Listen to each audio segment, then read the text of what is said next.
Views and opinions expressed in this podcast are solely those of the hosts and guests. All individuals mentioned are presumed innocent until proven guilty in a court of law.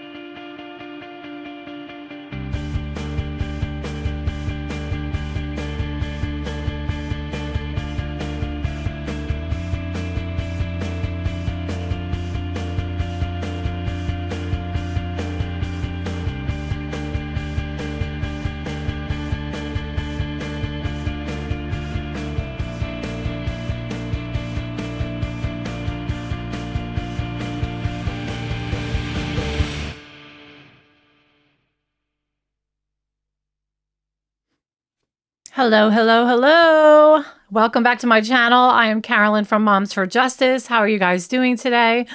I'm so excited for tonight's episode because I'm changing the pace just temporarily because there's a lot going on other than the Adelson-Markell saga, and we're just kind of waiting for an arrest on Wendy. But tonight I am working on JonBenet. Now, guys, nearly 30 years later, the truth behind JonBenet Ramsey's murder still hides in plain sight. And that basement where she was found, her remains were found, is one of the most haunting crime scenes in American history. So, in fact, this case really makes me mad, guys. It really does. And this is simply unacceptable that this little girl's case has gone unsolved as long as it has. Okay, I know this case very well. I do. I even felt that I was somewhat of an expert a couple years back when I was covering the case and reading about it and all that jazz. But I gave up for a while and now I'm a little rusty, but I probably know the case more than a lot of you think. The problem was every time I looked into this case, I'd get far on one theory and then I would hit a wall. You know, pretty much every single path that I have gone down turns into a dead end. It really does. And then I'm even more confused. Okay. So yeah, this is probably one of the most frustrating cases that I have ever looked into. And yet here I am again talking to you guys about it because there is some breaking news in the case and I'm going to go over some of that. But I want to dive back into it. And I think there's a lot of people that are very interested still in the JonBenet case because this is a little girl who has never gotten justice. And there are so many mistakes. There are so many factors that went wrong with this case that just the fact that we're 30 years later and still nothing, you know, nada, nothing. But listen. You need to also brace yourself because this case does bring out the worst in so many people. Okay, people fight about this case. They fight about it. They get in arguments on, you know, Facebook, YouTube, on Reddit. Everybody's like, Patsy did it. John did it. Burke did it. It's an intruder. It's that John Mark car guy. You know, it's just left and right, all these theories, and people are constantly changing their mind about it. And it's just very frustrating. Hello, LaDonna. Hello, Mandy. Hi, Clarissa. Hi, Bree. Hi, Anno Hollaback Girl. Yeah, so I know it's going to be a little slower than the Adelsons, but you know what? People hop on, trust me, because this case is a big deal to a lot of people. It really is. So thank you so much for being here tonight. I do think that it's worth talking about JonBenet. So anyway, I will not give a final answer as to what I think happened to JonBenet today, but rather offer you guys food for thought. And I will say this, that as of right now, I do lean away from John Patsy Burke. Okay, I do. But I'm going to keep an open mind. And another thing is, you know, another hard look at this is definitely needed. But, you know, just look at her, guys. Look at her. How could we give up on this girl? She deserves justice. Period. Period. And I would like this community that I have here with you all to be respectful of each other's opinions and theories. We may learn a lot from one another. And I know that I'm going to keep an open mind. I am. And I love having viewers be a part of this show. That's one of the biggest things for me on this channel is that I include all of you as much as I can. Of course, I have to put on a presentation for you and run the show. And that's why I have my lovely moderators. I have Clarissa on tonight, and she'll be moderating the chat. Thank you so much, girl. I so appreciate it. And, but yeah, she'll even tell you herself, I'm all about trying to include y'all. You know, there's no opinion that I'm going to zap you off this show for. I don't do anything like that. I'm all about, I'm willing to hear it, even if it's something I don't agree with. Okay. So let me just do a quick recap. Okay. And it's basic. Okay. On the morning of December 26, 1996, 6-year-old JonBenet Ramsey was reported missing from her Boulder, Colorado home.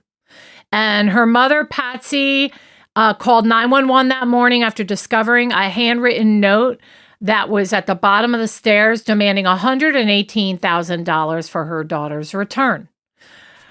So the note is rambling, guys. It is rambling, and it was 2.5 pages long, written on paper taken from Patsy's own notepad, okay? And it claimed responsibility on behalf of a small foreign faction, okay? Now, while the family waited for further instructions, police arrived and began an initial search that, went on for hours. Okay, and hours later, at the urging of law enforcement who had been in the house and had already done a quick search themselves, they asked John Ramsey to go take another look in the house. And John Ramsey and his friend, Fleet White, searched the house again. Now, there's a lot of questions about the Ramseys ever really searching initially before police ever showed up. Okay, so there's questions about that. We will get to all that.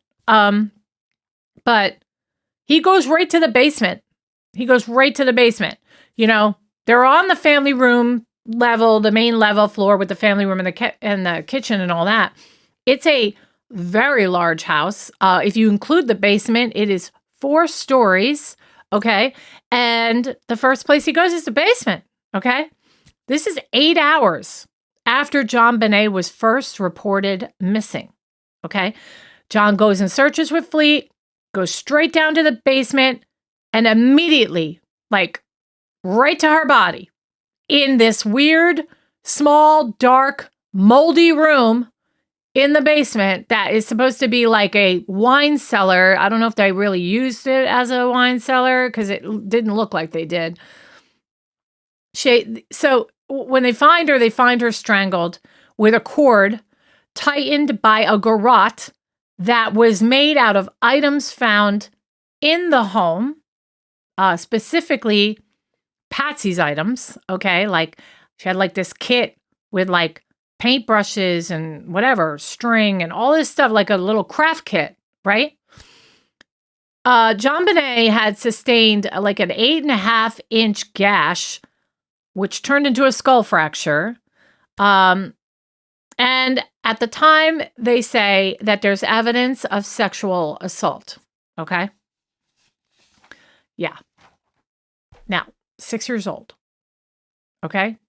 Now, that is just scratching the surface here. And let me be very frank with you all. There is so much more than just that. Okay? And it's impossible to do it all in one shot. But I'm going to get to some nitty-gritty stuff in this. And then I'm going to continue this as I go. I'll do other parts.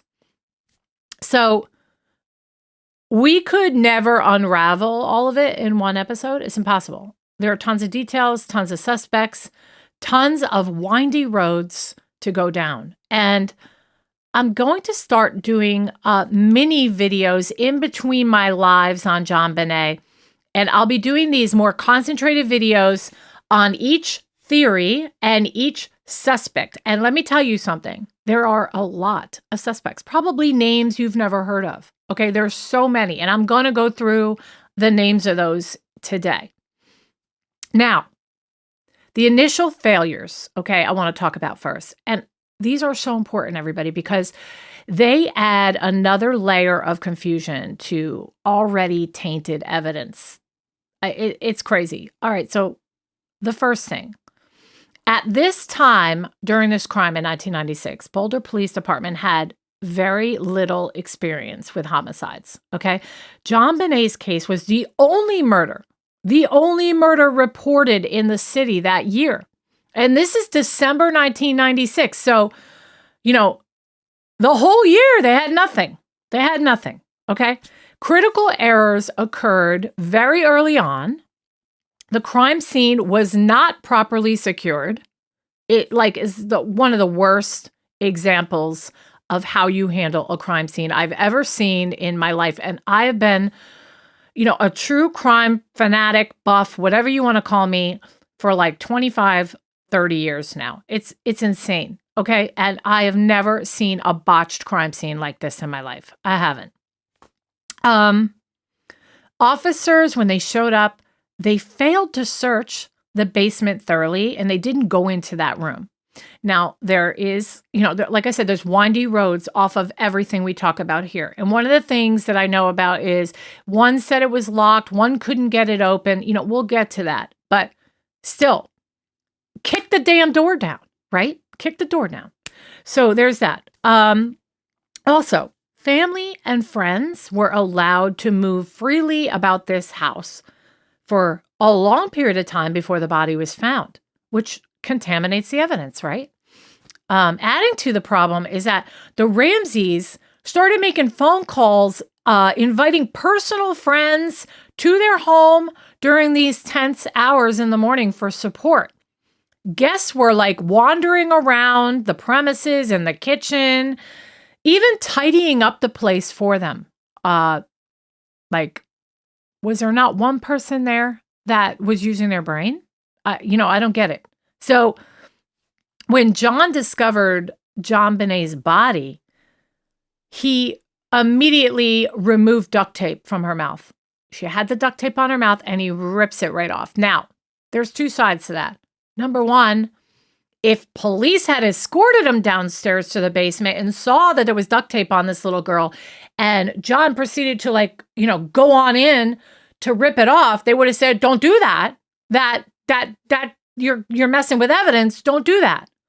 But at the same time, I also can understand why a father would immediately want to free her from her binds and the tape. You know what I mean? So he has a legitimate excuse to rip off that tape, but it also could work against him, because if he's hiding something, for him to rip it off, now he's like, haha, it doesn't matter if my fingerprints are on there, because now I'm saying I ripped it off and everybody knows I ripped it off. So it's crazy.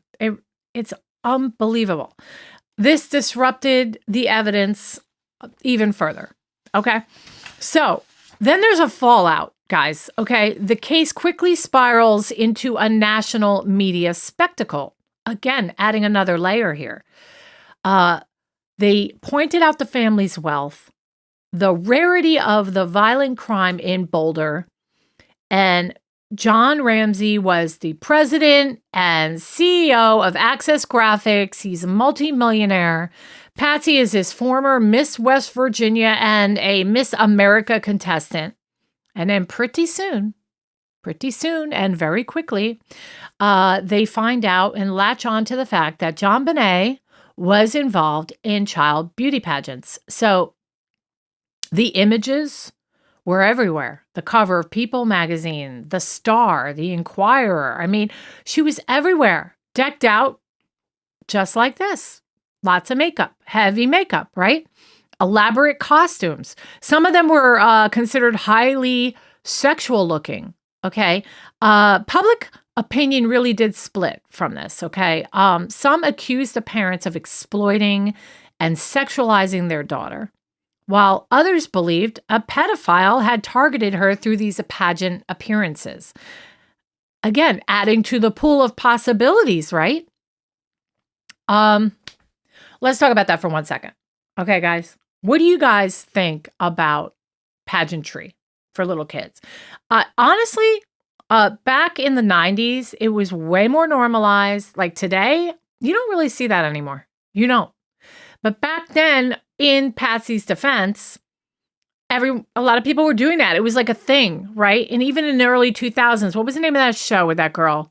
She was like, it was like a, some young girl. She was like, I don't know, she was a little pudgy and she was doing pageants and she was like a real brat. That was like in the early 2000s, okay? But in the 90s, it was like a thing to dress up your child. She looks like Dolly Parton and, she's walking across the stage in these skimpy outfits. I'm not excusing it. I'm just saying it was more normalized then. You know what I mean? And I just want to at least give her that. Would I do that with my kids when they were little? Heck no. No way. You know what I mean? Because there's a lot of, thank you, honey boo boo. Brie, thank you, Brie. You're the best. And, it just was so normalized back then. It doesn't make it right, but think of who that adds to the pool here, right? You've got photographers, you've got men, other dads that could be perverts sitting out there in the audience, checking out your kid, random people off the street who buy a ticket to these things. I think back then you could just go ahead and buy a ticket and follow these pageants around. Or how about the men involved that participated in these pageants, right? They would volunteer, whatever, building sets, I'll video it for you. I'll do photos for you. There was just so many people now that you have to consider. And it's sick. It really is. And today we know that it's really, really not good. It's not healthy for young girls to be putting all that makeup on, and it's not healthy for them to be parading across the stage in little bikini tops. It's just not okay. Okay? So I stand firm on that. There might be somebody on here. Look, I just got a thumbs down. There might be somebody on here, for all I know, they love that stuff. Who knows? But I'm sorry. It's not good for kids. It just isn't. Anyway, guys, like this video. Make sure you guys are liking this video. If you haven't subscribed and you're new to Moms for Justice, I do a lot of true crime cases. I like to dive really deep, and I truly, truly love my viewers and my live chats. So hang out with me. It's going to be really fun. Even though it's all, dark stuff we're talking about here, it's not fun. I won't swallow in the mic. All right. So in 1999, a Boulder County grand jury secretly indicts John and Patsy in connection with their daughter's death, a fact not revealed until 2013. Okay, and believe me, I'm not skipping. I can't get to everything today, but I'm going to try to get to a lot. Then the district attorney, Alex Hunter, declines to prosecute it, citing insufficient evidence. Okay, the indictment charged the couple with 2 counts each of child abuse resulting in death. So they were going another avenue here. Instead of charging them with murder, they were like, well, you contributed by, exposing them to this. And it alleges that they knowingly placed JonBenet in a dangerous situation that led to her death. Look, guys, if you're on the side of John and Patsy and you're not sure they killed their daughter, or you think that, just overall they're not responsible, then this doesn't fly. Because we as parents, yes, we need to be held liable, like if our child gets into guns and things like that. But come on, with this, I'm sure Patsy's intention, if she's innocent and she's this great mother, her intention was not to put her in pageants to have a bunch of perverts looking at her, and then following her to her house, knowing where she lives, climbing through a window, if that's the theory you want to go with, taking her downstairs in a basement, and basically, sexually assaulting her, killing her. I mean, really, that's, some of us are mothers here. And, I just have a hard time believing a mother could be okay with that, or you have to prove like an intention, right? You have to prove that she intended to harm her child. I mean, it's crazy. So that really bothers me. So anyway, Also, that they aided or concealed the person responsible with intent to hinder, delay, or prevent discovery. And this ended up fueling like speculation about Burke Ramsey, which is her brother. And at the time, I believe he was 9 years old. JonBenet's 9-year-old brother, some people think, are involved. Okay. And the Ramseys did not grant an official police interview until months later after hiring separate attorneys. Now, I know there's an interview on like January 1st of 1997. So they did have a recorded interview, and she's like all drugged up in this interview. And, you know, guys, I can't fault her for that either. I mean, you lose your kid. I'm going to call the doctor and have him give me some Valium. I mean, you know, it's just such an incredible heartbreak. The worst thing that could ever happen to a mom. So, but they're saying that then they got quiet, and they did. They got really quiet. And then later on, they eventually granted an interview and started talking.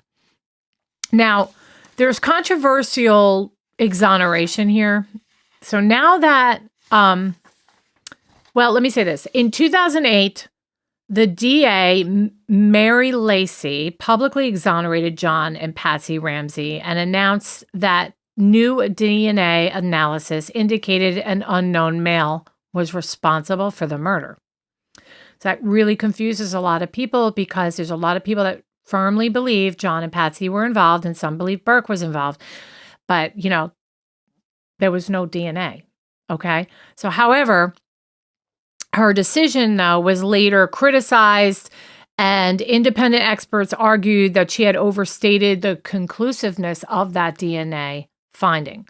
Okay, and then subsequent 2016 reviews found that DNA samples were extremely limited and came from multiple contributors, okay, possibly the result of incidental contact or transfer from another item of clothing.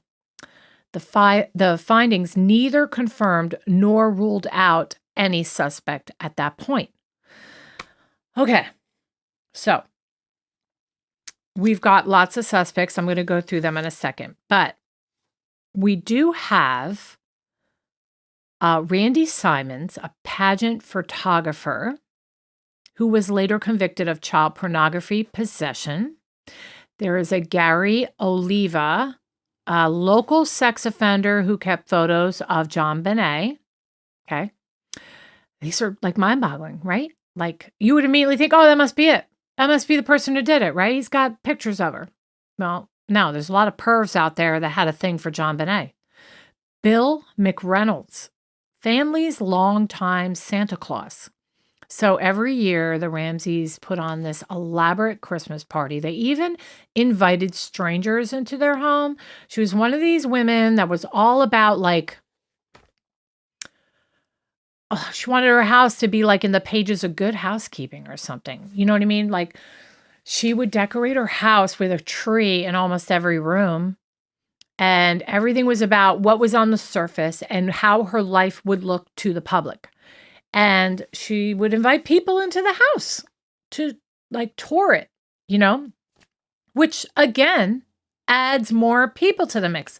Now you got strangers walking around your house. They're going to see JonBenet running on by with a toy, you know what I mean? Or whatever, and trust me, she did Christmas videos in front of her Christmas tree and put the kids in it.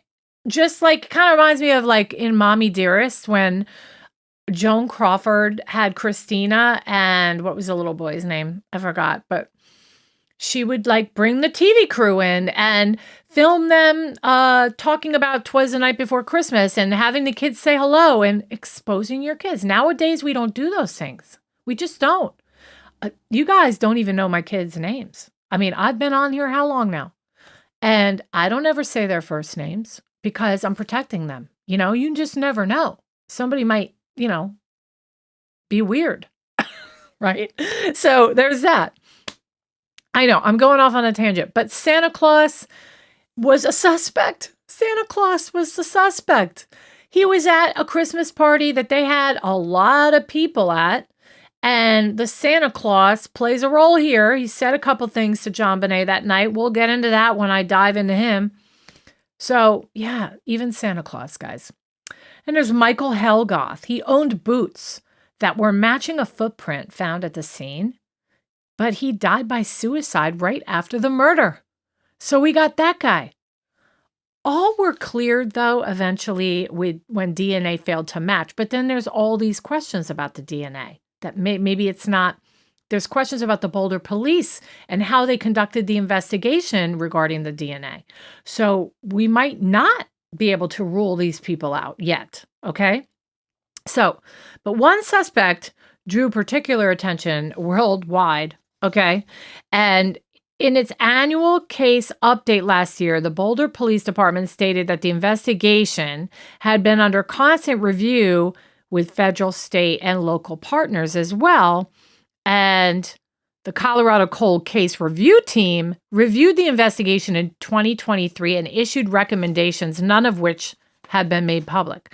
Okay, but back to what I was saying about this worldwide witness, John Mark Carr. Okay, 2002 and 2026. I'm sorry, 2006. I apologize. Former school teacher. So this guy was exposed and around kids, okay? Came out and admitted and claimed, I killed JonBenet. He asserted that he had sexually abused her over a period of time and that he was in love with her. He even talks in an interview, and I will play it in a John Mark Carr video that I do, that they were in love with each other and they had a relationship. This is how deranged this guy was. He said that he killed JonBenet by accident during rough sex. And I'm so sorry if I'm offending anybody, because this is heavy duty stuff when we're talking about a 6-year-old child. It is not okay. And I know it's hard to hear. So I'm not one of these people that'll put up crime scene photos, and I won't like glorify the violence, but I'm going to give you the information as best I can. So Carr offered disturbing specific details, okay? And this is knowledge of JonBenet's pet name for her grandmother, okay?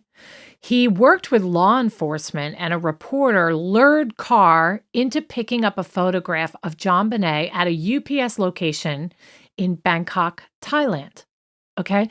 This is what ultimately ended up leading to his arrest, okay? And Carr, who had fled the U.S. after being charged with child pornography in California, was extradited, okay? But his DNA, everybody thought, before I said it, everybody thought, oh, we finally got him. He was all over the news. Again, on the cover of all the magazines and newspapers, on the TV, proud to say that he was the killer of JonBenet. But they checked his DNA, and it did not match. It did not match. So there's a lot of debate over the DNA, and it has persisted, it has persisted for decades.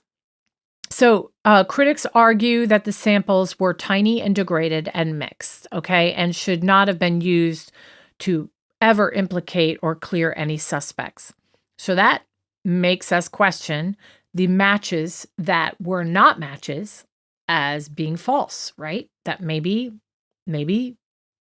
they were the killers. One of those could still be the killers because the DNA was not a credible source because it was so degraded and small.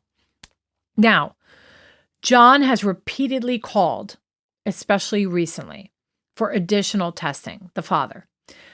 He accuses the Boulder Police Department of withholding certain items that never got tested and failing to use modern technology of today, genealogy methods, okay?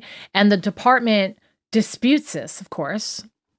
They're asserting that they have pursued every avenue, okay, in partnership with the CBI and the FBI. Now, officials have expressed concern that further testing would consume the very little DNA that they have left to test. So, obviously, they're not taking John Ramsey very seriously, right? For those of you I doubt there's anybody here who does not know this case. Is there anybody here that doesn't know the case? I'm curious. Who does not know the case? Because I would really find that shocking. But this video will be helpful to you because it's going to give you an overview. This is little JonBenet and Burke when they were little. Absolutely adorable. So cute. I'm going to talk a little bit about Burke real quick. You know what? I'm going to skip over to him a little bit because Burke is an interesting person. Okay, so there is a lot of speculation about Burke. Okay, and there's a lot of things that are not officially confirmed. I've heard things like he had issues as a child. I heard that he could have been maybe on the spectrum. I don't know if he's on the spectrum for sure or not, but there's been things that have come forward to make a lot of people think he is, you know. But at age 9, at the time of this murder, he was questioned, and the questioning is odd at times, okay? Some early media speculation suggested a possible accidental involvement. Many people out there have a theory that Burke was angry at JonBenet, killed her, and then the parents came to his rescue to cover it up. That is a theory that goes around, okay? Now, there has never been evidence, though, supporting that, okay? Just our hunch. And I'm not saying our hunch isn't good because it is. You know what I mean? Like, there are things that do make sense about the theory, for sure, but there's also things that don't. In 2016, following a documentary that he came forward, and it was implied in that documentary that he had involvement. He came forward with a $750 million defamation lawsuit against CBS on this, which was later settled. So he got money for it. So a lot of people are afraid to say anything to imply Burke's involvement because, you know, he's already shown he's going to come after you, right? Police have never named him a suspect. And like I said before, DNA never implicated him. Now, there are things about him that I've heard, such as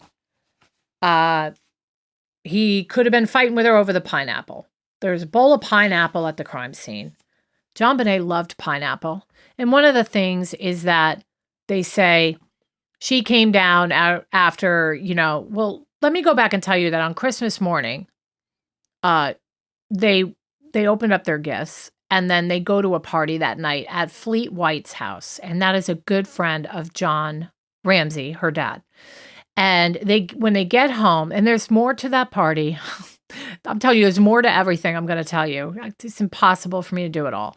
But there is a lot about Fleet White that I'm going to want to talk about, because I think he's really important.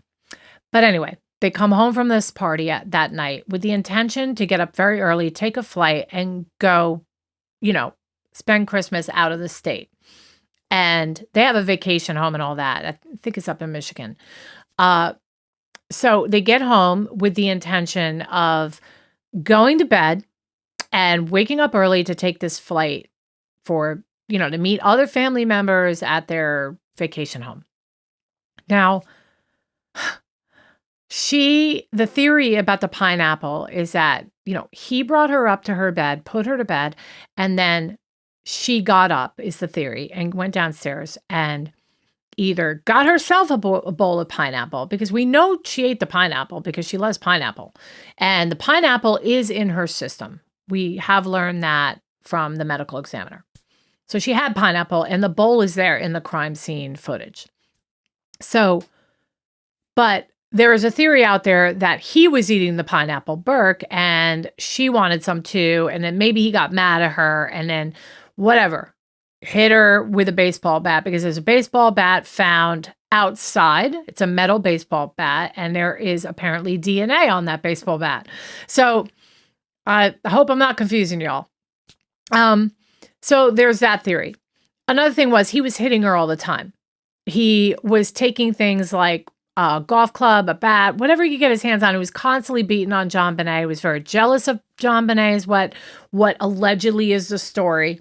is that she was the beauty queen, 6 years old. She's the girl, daddy's little girl, right?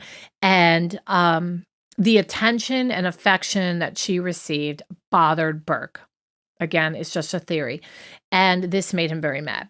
But I heard things as far as like he had serious troubles, like taking his own feces and like rubbing it on the walls of his room.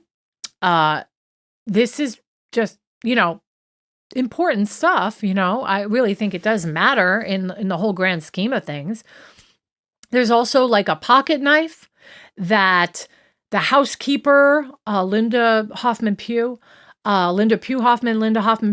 she plays a role in this too. She's also a suspect, guys. I'll get into that too. But I'm just laying the groundwork as much as I can here in one shot. So Burke is definitely one of the suspects. I get it. He has to be factored in and it has to be looked at and then either ruled out or kept on the list. So there's that. Okay, so one of the things that became a big deal, okay, was an intruder theory, okay?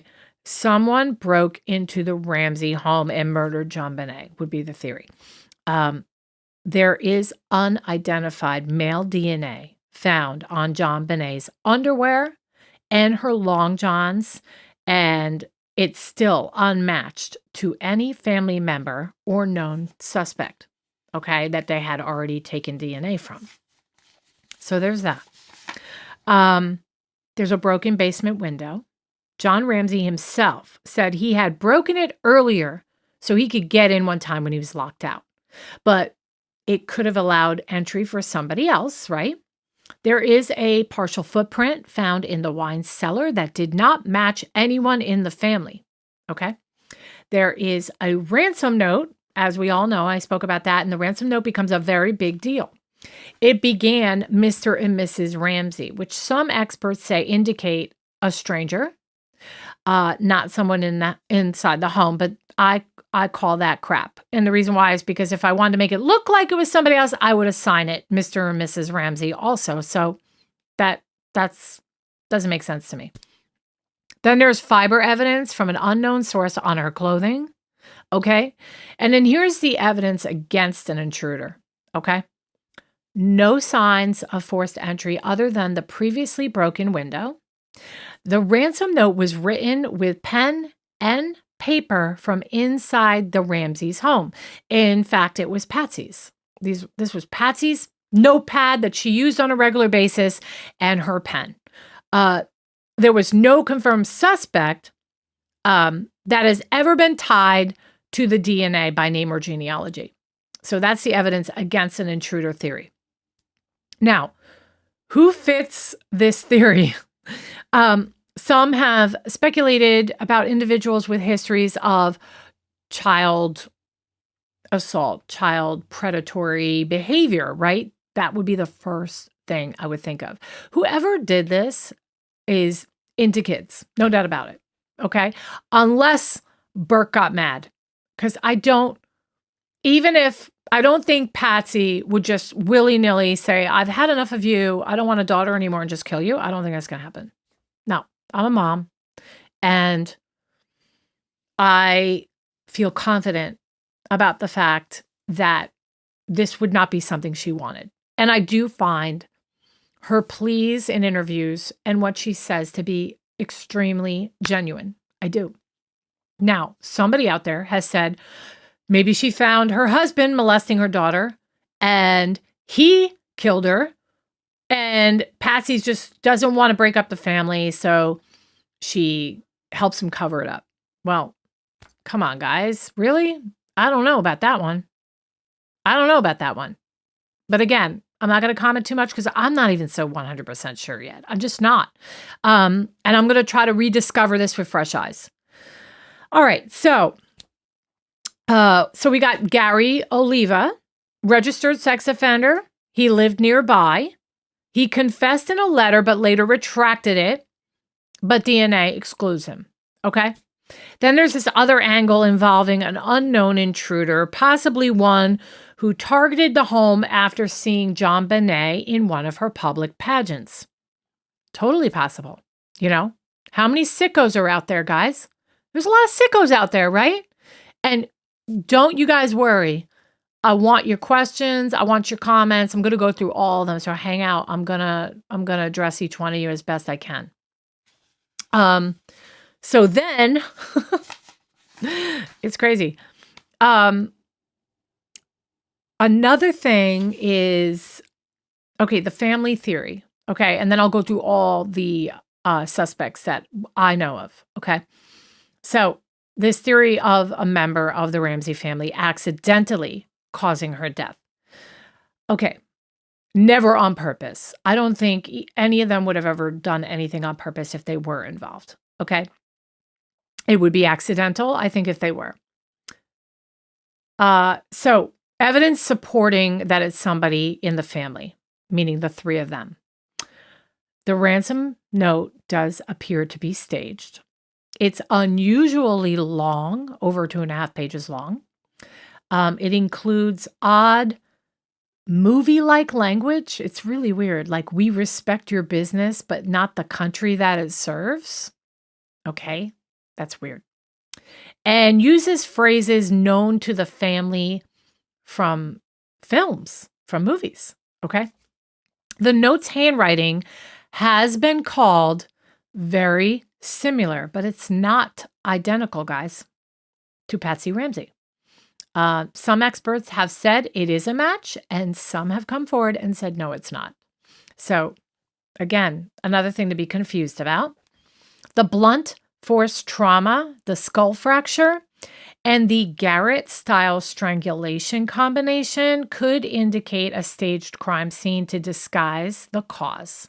Okay, so if there was sexual abuse, let's say, whether it be from John, the dad, or even Burke experimenting with his sister, that the way things looked with the paintbrush and creating this garrote, sorry, I'm saying it wrong, is just would be like, we need to make a mess out of this so that no one can see what was really going on first. Does that make sense? Okay, so there's also no signs of a break-in, and there's no missing valuables. So that supports it being the family or somebody on the inside. The family did lawyer up immediately and refused separate police interviews early on. Okay. And some people say that, if your child has been murdered and you're looking for answers, you don't give a darn. You get right on TV and you do what you have to do to get answers. So some people frown upon the fact that you lawyer up as quick as you do, if you do. So do you guys think that's, I know I never say similar, right? I'm sorry. It's horrible. I apologize. There's some words I just flub them and whatever. What am I going to do? But I apologize. Okay. And then JonBenet's brother Burke was awake around the time of the crime. Theory suggests a sibling argument. And that's pretty much everything I could come up with that would support it being the family. I know there's more than that come out later, but at the time of this murder, that was kind of what they had to work with. Okay. Now, evidence against it being the family. DNA on JonBenet's clothing does not match any family member. Okay. A grand jury in 1999 voted to indict the parents for child abuse, resulting in death, but the DA declined to prosecute. That cites insufficient evidence, and that's why they didn't. So that's supporting that it's not them. And unfortunately, Patsy Ramsey died in 2006. She had cancer, and the family consistently and passionately maintains her innocence even till this day. Now, sub-theories, we already know about Burke. Accidental strike maybe during anger, perhaps over the pineapple. Toys. It was Christmas. Everybody got their presents that day. He could have, I'm just theorizing here. She could have walked over and maybe started playing with one of his trucks, and he got mad because he had a very bad temper, this boy. Patsy's theory, emotional outburst after bedwetting. That's been a theory out there because she had a problem with bedwetting, and it upset Patsy. All we know for a fact from the housekeeper and a few other people, like some of her friends that turned on Patsy later, was that Patsy was very frustrated with the bedwetting and having to change her sheets all the time. So because of that information, people were like, they went crazy with it and said, well, maybe she wet the bed and she beat her to death. I mean, I don't know about that. I don't. John's theory, extremely unlikely. No physical or behavioral evidence supports any direct involvement from John Ramsey. So him most of all. So there's that. Okay.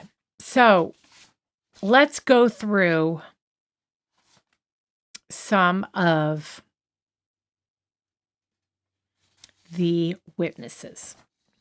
Obviously, number one, not witnesses, suspects, John and Patsy, both parents. I already kind of talked about them, so I won't go into them again. Burke is number two. I already kind of talked about him as well. John Mark Carr, a little bit more about him. Confessing from Bangkok to accidentally killing her, during a sex game gone wrong is what he said. His story contradicts the autopsy results, though, because DNA is not a match for him. So the guy has a really shady past, and when I do a video on him, you're going to be shocked what else is on him. It's crazy. But you know what? This is going to attract, even after the fact, after the murder, there are pedophiles that fell in love with, and I hate saying that because that's so gross. Okay, they got obsessed with JonBenet just from the pictures on the cover of whatever, Time magazine, People magazine. And so just because a guy, some crazy lunatic pedophile, has pictures all over his wall of JonBenet after the murder doesn't mean that he was the one who murdered her. It just doesn't, because we would probably all feel sick to our stomach if we could count up how many people had or still have JonBenet's pictures on their walls. It absolutely, the hairs on the back of my neck stand up when I think about that, guys. It really does, because I have kids. They're older now, but I have girls, and I remember them at that age, and just the thought of that is just so disturbing and so upsetting. That's why it's so important that you do not exploit your kids. Do not put them out on social media as long as you can stand it, okay? Do not, advertise where you live on social media. Do not put pictures up of them on social media. Just please, because there are so many creepos out there that have kids on their walls, okay? It's horrible. So that's him. Then we got Gary Oliva again, and there's a lot more here. Child molester, lived in Boulder at the time, was arrested in 2016 for possessing child abuse images. He admitted in letters to a friend that he hurt JonBenet. I mean, who wants the glory of that they write to a friend about that? Who spreads that like they're proud of it? I don't get it. But again, Boulder police says that the DNA ruled him out. I got a big conclusion to this whole thing, and it involves the Boulder Police Department. But I'll get to that later.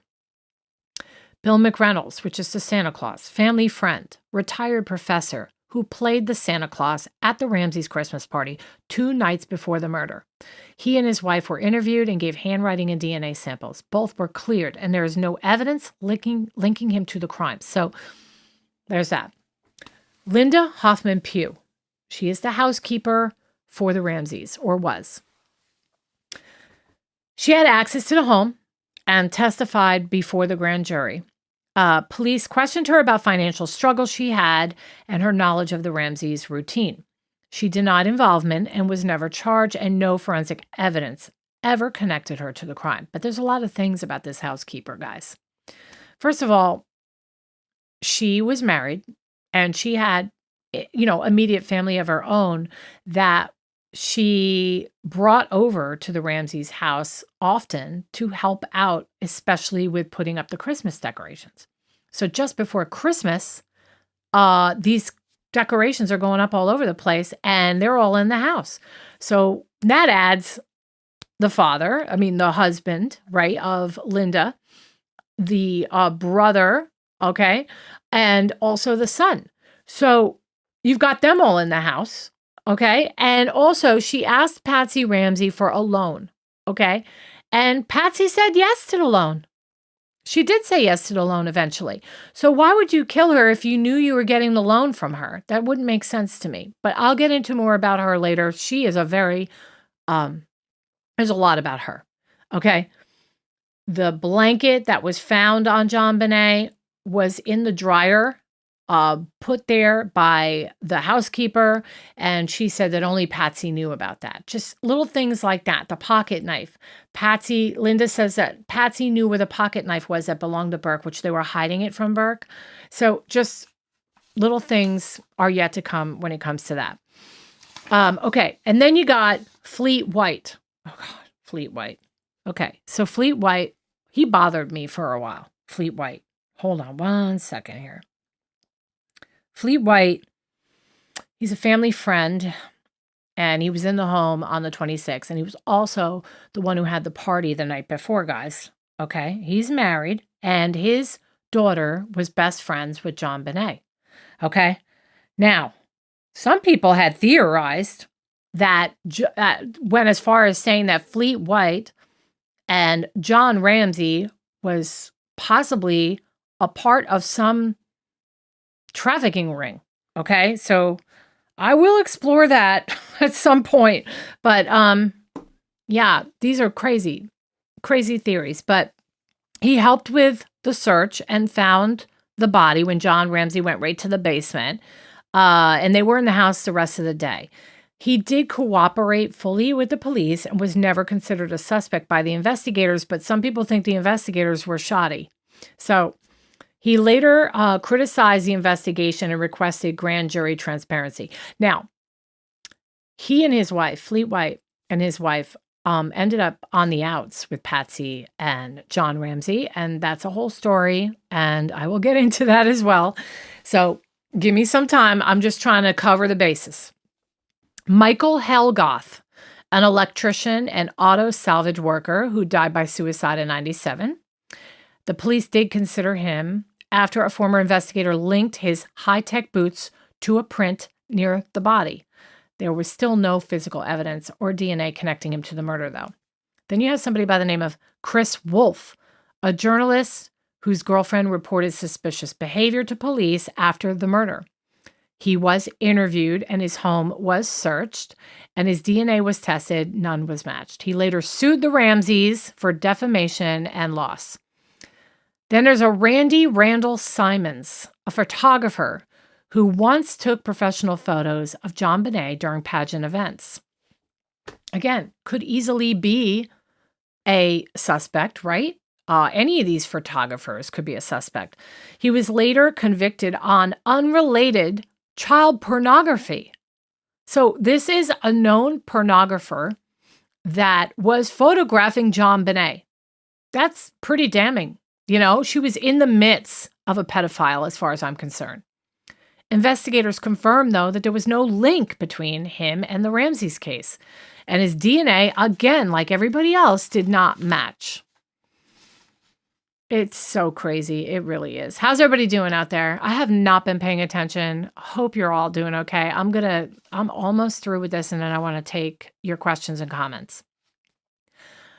Okay, then this next one is a real weirdo. Okay, Glenn Myers. Okay, Glenn Myers. This guy was reported, allegedly, to have lived in the basement of a house at 764 15th Street in Boulder. This is owned by a Joe Sr. and a Betty Barnhill, which is literally across the street from the Ramseys' residence. Meyer was interviewed by investigators in January of 1997. And after police learned of his existence, he reportedly gave blood and handwriting samples and then took a polygraph test. Now, there are media reports that suggest that Meyer attended the Christmas party at the Ramseys' house on the 23rd and that he crashed it unannounced. Okay. So we'll get in when we do Glenn Meyer. I'm going to get into all that. Websites and forums do discuss the case claim that Meyer lived at this location from June of 96, and that the Barnhills and the Ramseys were friendly neighbors. And even such so that they had communications. So we'll dive into that when I do Glenmeyer, okay? Now, here's all the evidence items that I know of, okay? And help me out, guys. Go ahead and comment if there's anything I'm leaving out. Ransom note, okay, found on the stairs the morning of. The duct tape that is over JonBenét's mouth. The garrote ligature, okay, made from cord, rope, and a broken handle of a paintbrush found from inside the home. Then we've got a broken paintbrush handle, okay, that was used in the ligature. Cause of death is asphyxia by strangulation associated with a craniocerebral trauma, okay, which is a skull fracture. Unknown male DNA is there, found on JonBenét's underwear and her long johns, and they do not match any of the family members. But don't forget, guys, they have said that that minute DNA might not have given a completely accurate result. So just keep that in the back of your head. Then you've got the unidentified shoe print that was similar to that other suspect, the high-tech brand print found in mold on the basement floor near where her body was discovered. That to me is huge. That boot print is very important. Then you've got a bowl of pineapple, okay, on the dining room table. And it was found in her digestive tract shortly after her death. Then you've got a broken basement window. Victim's clothing, same top as worn at dinner, but changed into long johns. And urine stains were found on the long johns and the basement carpet. Now, some people have said that she had wet the bed, okay, and could have the urine stains from that. But as we all know, I think most of you know that if you pass away, you will excrete body fluids, including urine and even feces at times. So it could be there for that reason as well. And it also could be there out of fear. And that is the most heartbreaking thing to think about, is that she would have wet her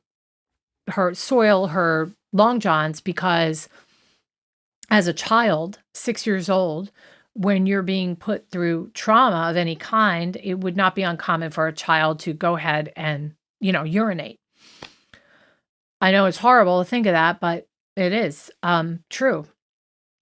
So there are also fibers linking to the basement carpet and other surfaces within the home. The 911 call made by Patsy Ramsey, which we can analyze, that's a whole episode in itself.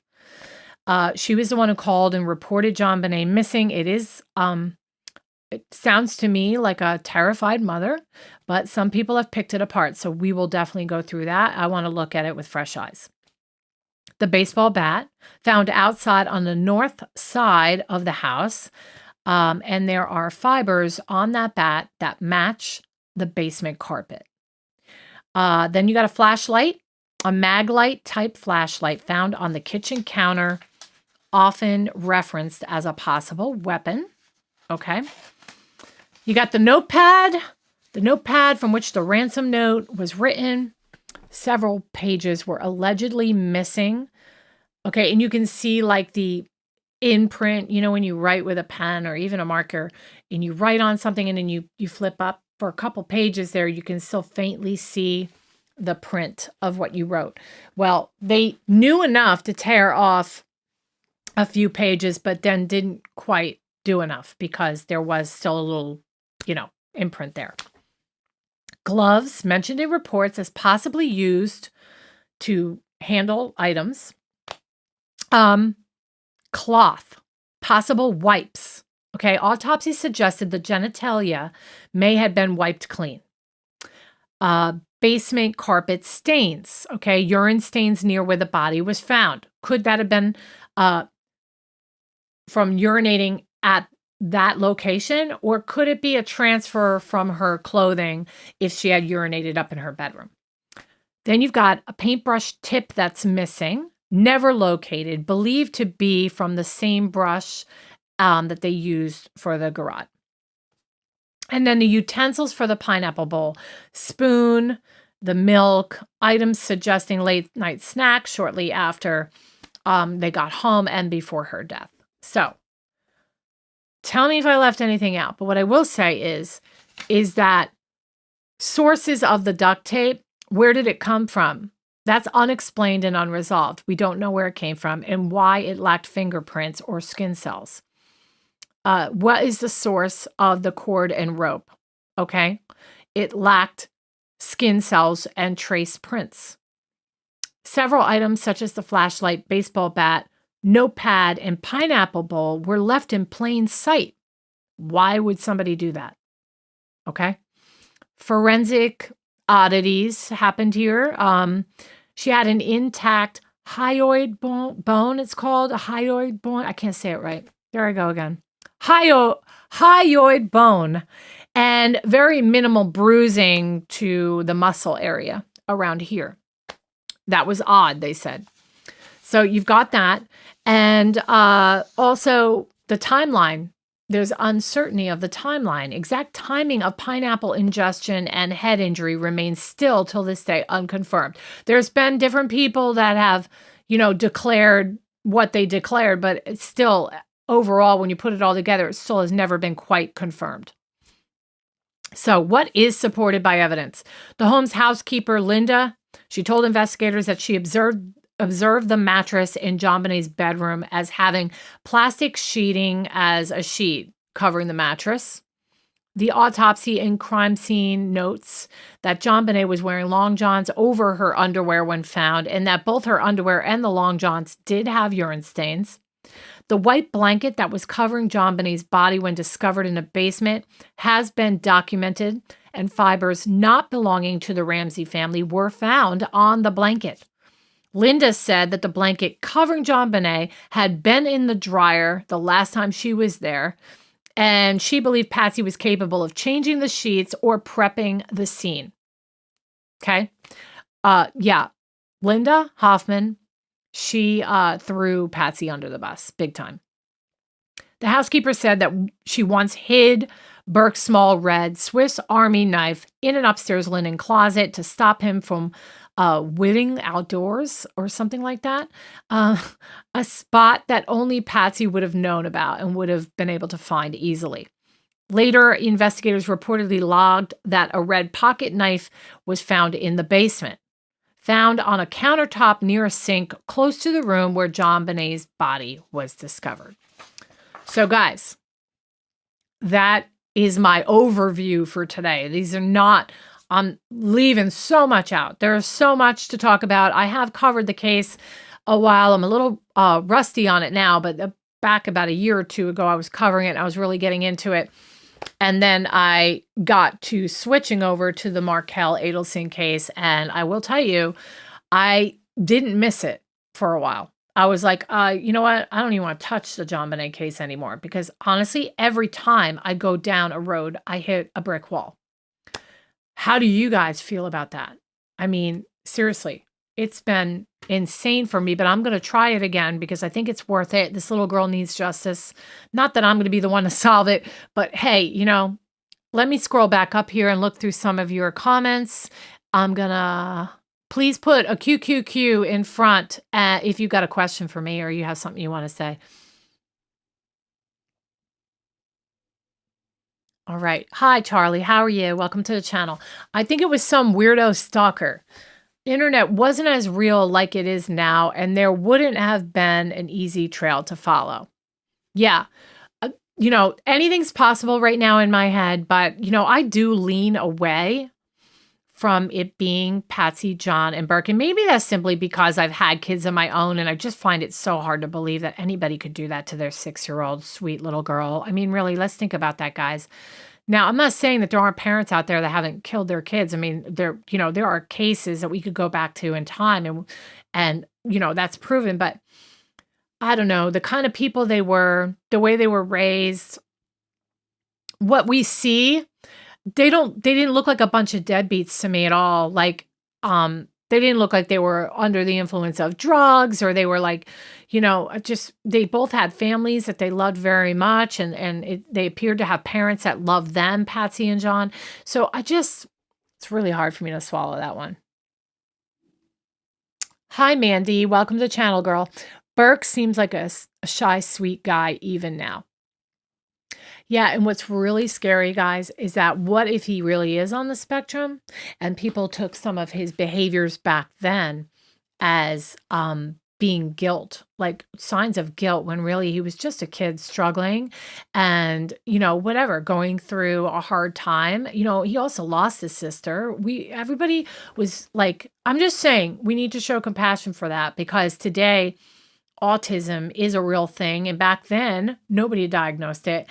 And again, if he's listening right now, I'm not saying you're autistic. I don't know if you're autistic or not, but I'm pointing out the fact that there were a lot of people that said that he was Asperger's or autistic.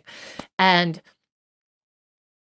if he was, let's say he was, that could be mistaken. Some of the behaviors on that could be mistaken for him acting strange after the murder. Do you know what I'm saying?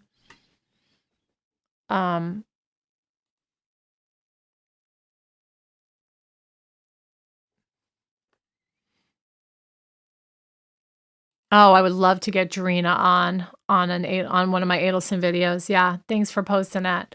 Yeah, I would love to get her on. I donated to her yesterday on the podcast, just so you guys know, because I would really love to help her out.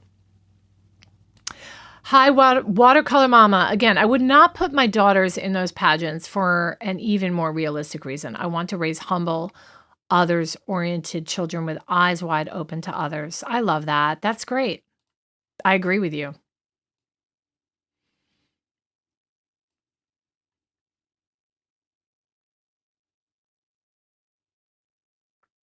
Hi, Lola. But JonBenet's mom wrote a fake letter. What do you think of that? Are you referring to the ransom note? I know there's other things about her. I'm going to do a whole deep dive on Patsy, so I'm sure I'll pull that up and it'll refresh my memory. But go ahead and write me back on what you're referring to exactly.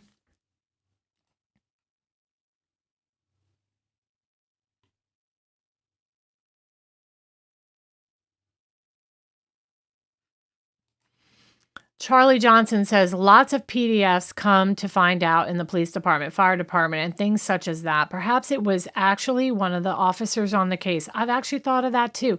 I think there's so much cover up with the police department. I really do.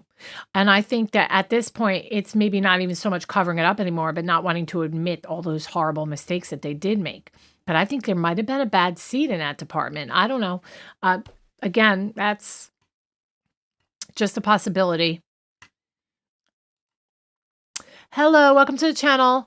Isles of Shoals. Burke had 2 fairly long interviews with psychologists. He never slipped up. I would think he would have admitted to something if he were involved. I know I'm in the minority. Okay.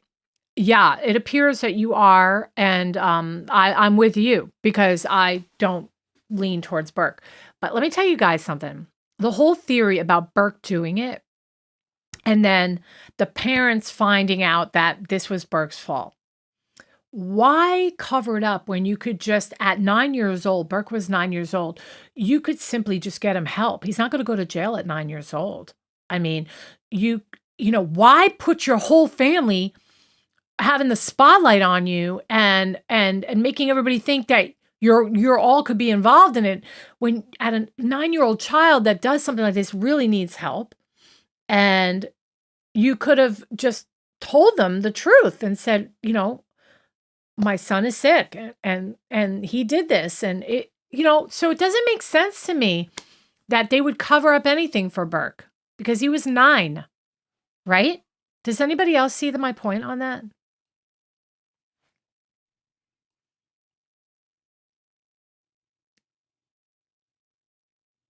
Hi, Lynette. I think someone was already in the house when they got home, in my opinion.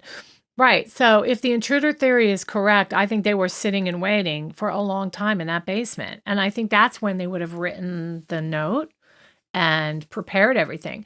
And I've also thought that maybe the intention was not to kill her for that intruder, but they panicked. And either they did it because they didn't know how to get out of the situation they were in, or, kind of like John Mark Carr, maybe things got out of hand because, she's small, guys. She's so little.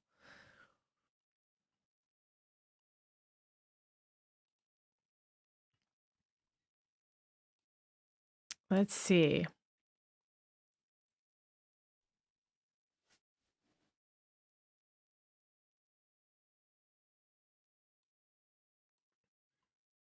Oh, did he? Mr. Ramsey has been at the CrimeCon events. So check it out. At CrimeCon this last year, a lot of people reached out to me and said that they had heard Moms for Justice. Everybody was talking about Moms for Justice. So I'm really excited because I think I might go to the next one and set up over there.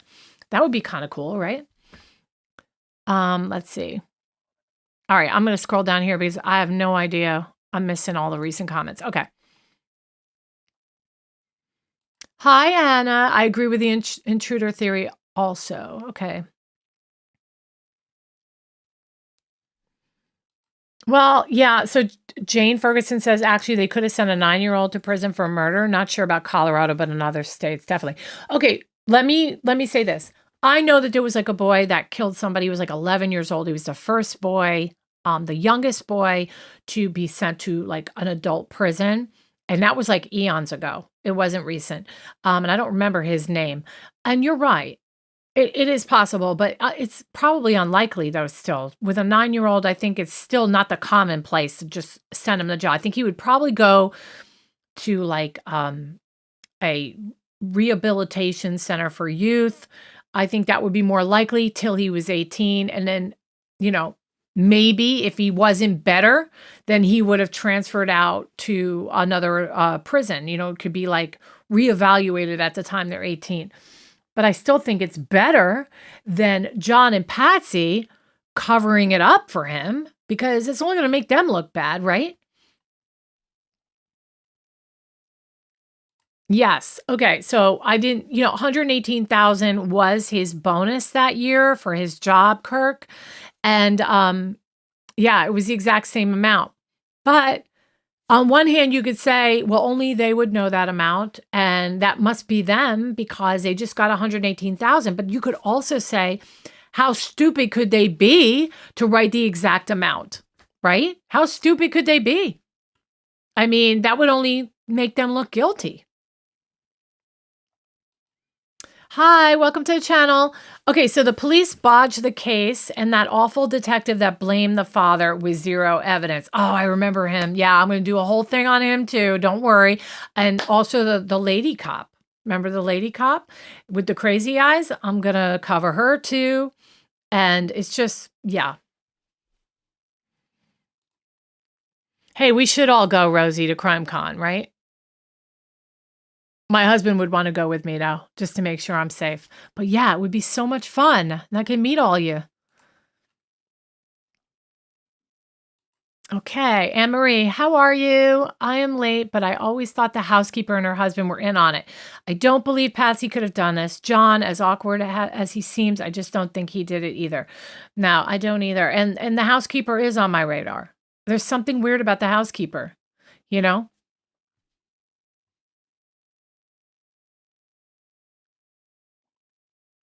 Yeah, everybody needs to know the DNA did not match, but a lot of those people are going to say to you back, talk jury to me. They're going to say to you back, there's such minute amounts of the DNA that they don't think even when they ruled people out that was accurate. Okay. So that's definitely something to consider. And I'm going to dive into that because I'm going into it with fresh eyes again. Let's hope I don't burn out from this case again, because I'll tell you, um, it knocked me on my butt a year ago, and I was like, "Oh gosh, I gotta get away from this case." Hi, Princess Siren. Welcome to the channel. The intruder was a Peter Pan, flew in and out without a trace. Could just be somebody from one of the pageants. It could have been a neighbor. How about this guy that lived across the street, living in the basement? He had pictures of JonBenet on the wall.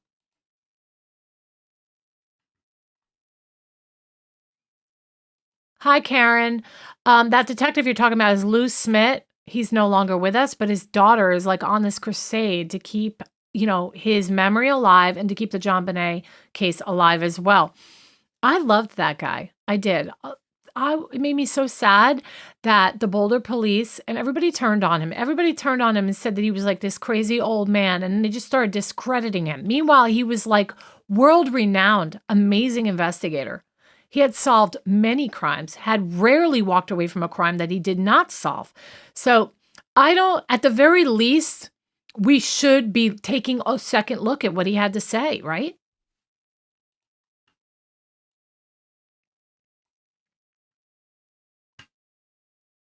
I won't. I'm going to try not to burn out on this one. I'm going to take it one step at a time.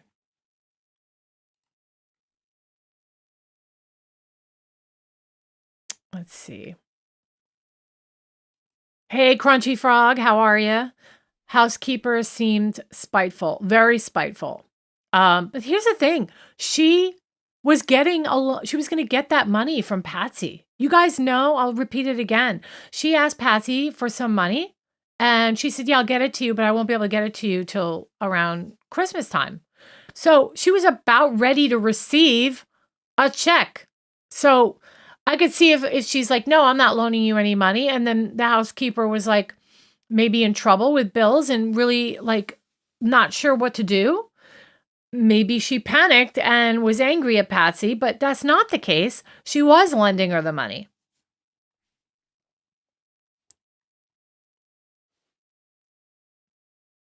Hey, Richard. Oh, you joined. There you are, moderator. So yeah, it's so involved. And there's another case too that I was like, oh, I'm not touching that one either. But no, I'm going to go for it because I'm just going to go into it with my heart and, all the other little deep dives that I do. When I spend time, I can really find things sometimes. So I'm going to just give it a go. And no one's really talking about this case anymore. They really aren't. At least not on a live. You'll go online to YouTube and you're going to see all these people with the faceless YouTube channels. They're putting out videos with like different things without talk. But I mean, this is like a real talk show about it. And I think we really need that right now.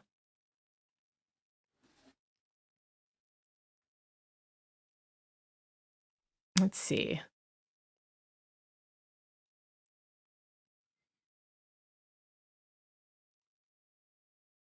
Yeah. So Princess Iron said before Patsy was all about image. She was, but I mean, how many people do we know that it's just like, they walk around with the Louis Vuitton bag and the landscaping has to be perfect and their house has to be perfect, but that doesn't mean that they kill their child, right?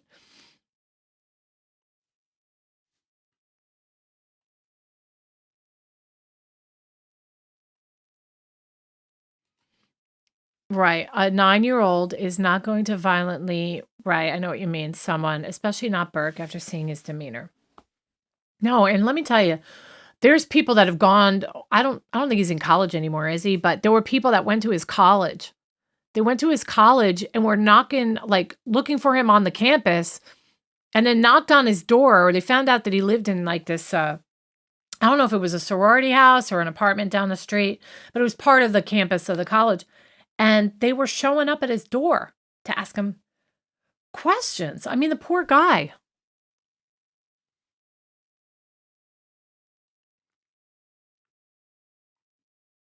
I have a Louis Vuitton too, Brie. But what I'm saying is you add it all together. You know what I mean? I'm just saying, I have a Louis and I'm not going to hurt anybody. Yeah. And you know what? He's really super smart. I heard he's a software engineer in Michigan. Yeah. I take a liking to software engineers. But yeah, he's super, super smart. Okay, so guys, I do have something else I want to talk about regarding the case. 1 second. Give me a second. Keep sending your questions over.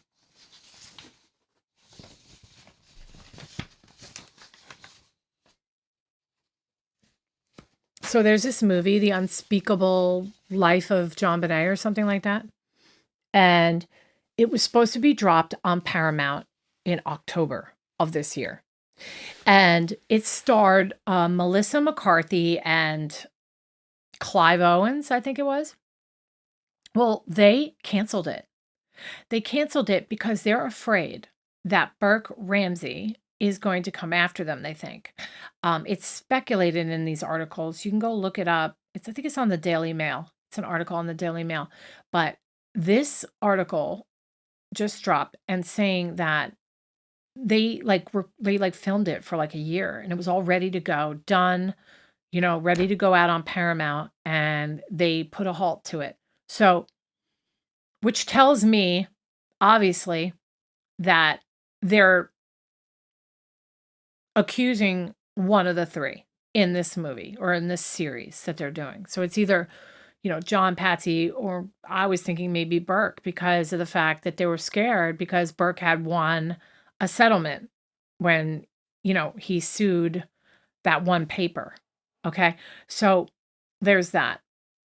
And then there is another case out there right now, and I have my notes here. Hold on.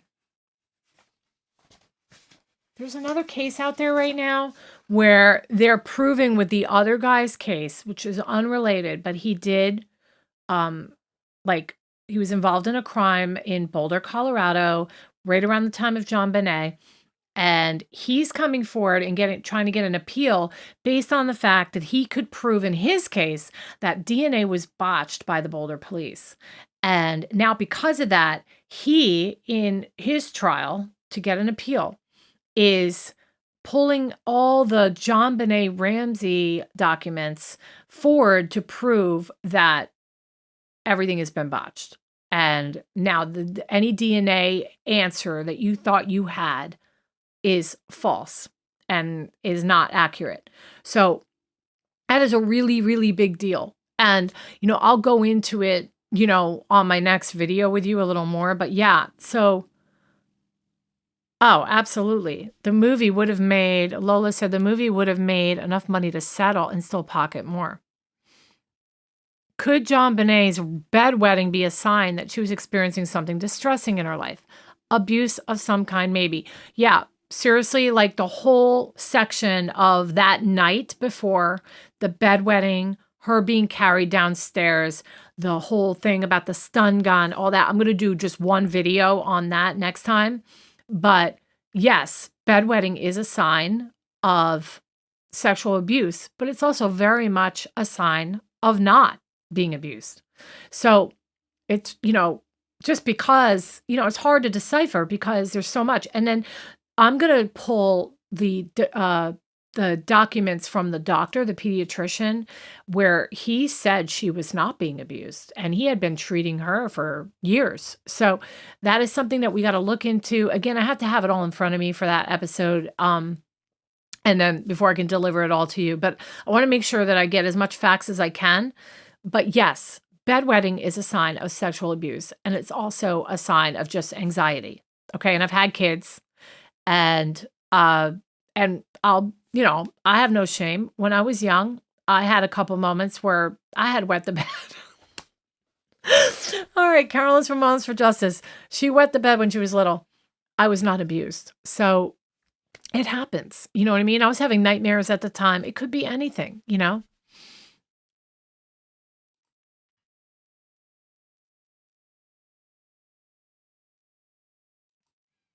Hey, Club 71. My brother wet the bed until he was 12 and had a bladder problem, and lazy until he had to wash his sheets. Right.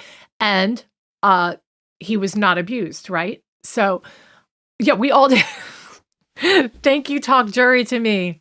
You're with me. So I'm not alone in this whole thing, yeah, everybody has at one point. I don't know. I knew a couple people that were like, I don't wet the bed when I was younger, but they probably lied to me because they were too embarrassed to admit it. Right. All right, my bedwetters. Oh, man. Yeah. All right, hold on. Did you guys like the video, by the way? Like the video? Did you subscribe to Moms for Justice? Make sure you're subscribing.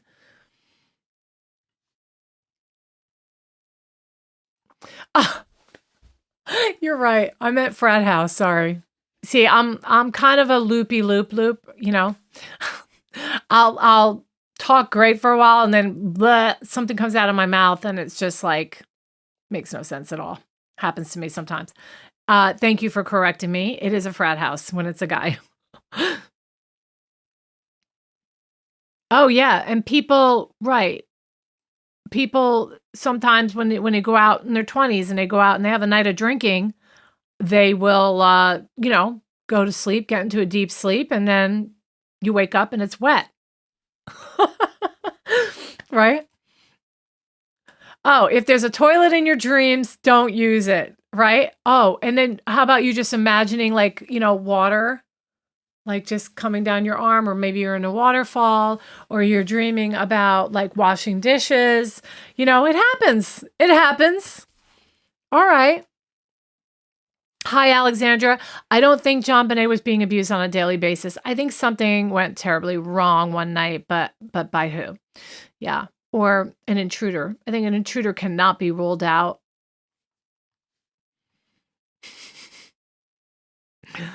I used to, oh wait, I did. Okay, I used to wet the bed. My parents divorced when I was 2, separated when I was 1. I had a horrible life. Oh, I'm so sorry. So yeah, I wet the bed for a long time, and then I had an evil step monster. Oh, I had a step monster too, Audrey. I think, did we talk about this once before? Because I recognize your name. I think that maybe we talked about this before. But yeah, I had a step monster. She actually thought a bumblebee was talking to her every morning. Like she would come down the stairs. She was married to my dad, and she's no longer alive. But she said that when she was washing dishes, that a bumblebee would fly to the window and she would look up and the bumblebee would tell her things. Yeah, that's my step monster for you. But yeah, crazy. And my parents divorced when I was 5. My dad got this crazy lady, and that's stress in itself to make somebody wet the bed, right?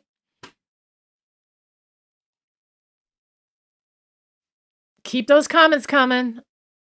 I want to answer you all.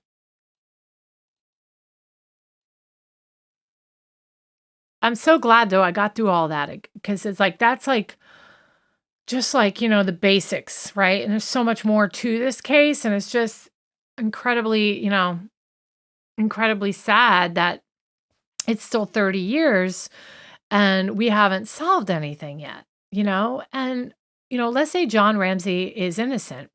Well, that poor man then, I think he wants to know what happened to his daughter. Oh, you don't even wanna know where he found her. You don't even wanna know. Um, yeah, it's whack.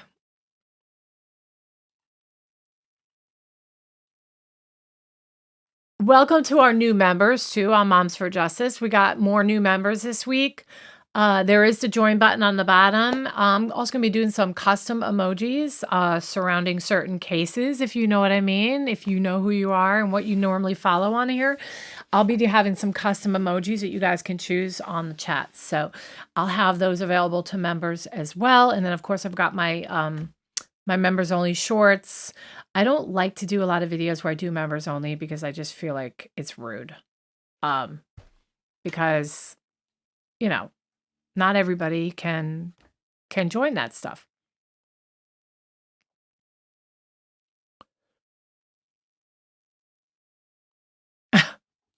Richard, are you getting sick of Wendy?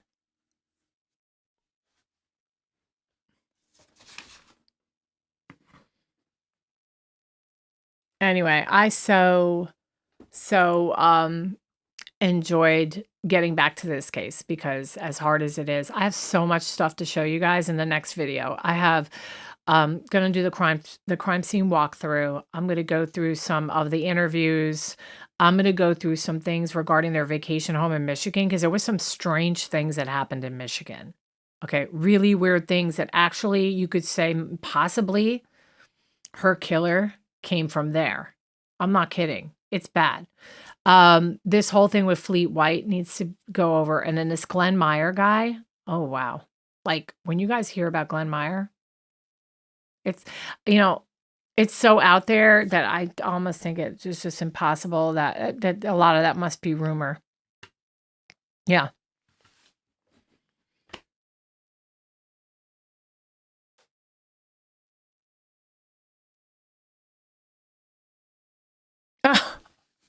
Richard goes, don't do that. You got to do other true crime cases too.